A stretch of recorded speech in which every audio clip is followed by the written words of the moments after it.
তাহলে বন্ধুরা সবাই ভালো আছে তো? আমি কিন্তু ভালো আছি। এই দেখো আমার বর মশার ইচ্ছে হয়েছে রুই মাছ এনেছে, বরবটি আলু দিয়ে রুই মাছের ঝোল খাবে।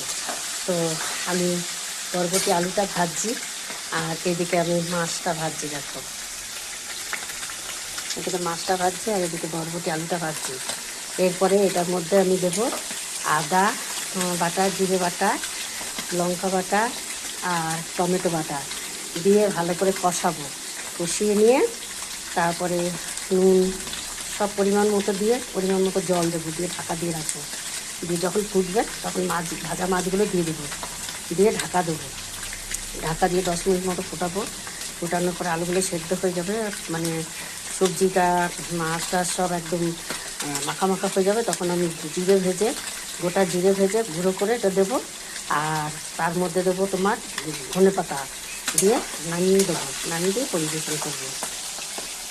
তো তোমরা সব ভালো আছো তো? আমি কিন্তু ভালো আছি।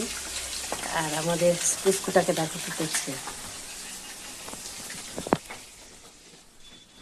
এই দেখো পুচকু কী করছে, দেখো এই দেখো ঘুমোচ্ছে। দেখো দেখো কত কুইট না।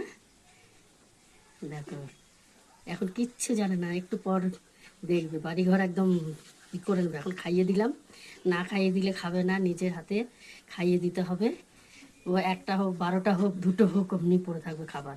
সকালের খাবারটা ওকে খাইয়ে দিতে হবে, আর রাতের খাবারটা, আর দুপুরেরটা মাংস বা মাছ সেদ্ধ করে দেবো, ওইটা দিয়ে মেখে দেবো, এটা নিজে নিজেই খেয়ে নেবে। আর সকালবেলা 5টা রুটি জলে ভিজিয়ে চটকে দেবো, ওটাকে ওর মুখের মধ্যে দিয়ে দিতে হবে। রাত্রেবেলাও তাই। কখনো দুধ দিই, কিন্তু দুধটা দেওয়া ভালো না, দই দিতাম আগে, ডাক্তার না করেছে। তো এখন শুধু জল দিয়ে ভিজিয়েই দিই ওকে। গোটা রুটি দিলে তো খাবেই না।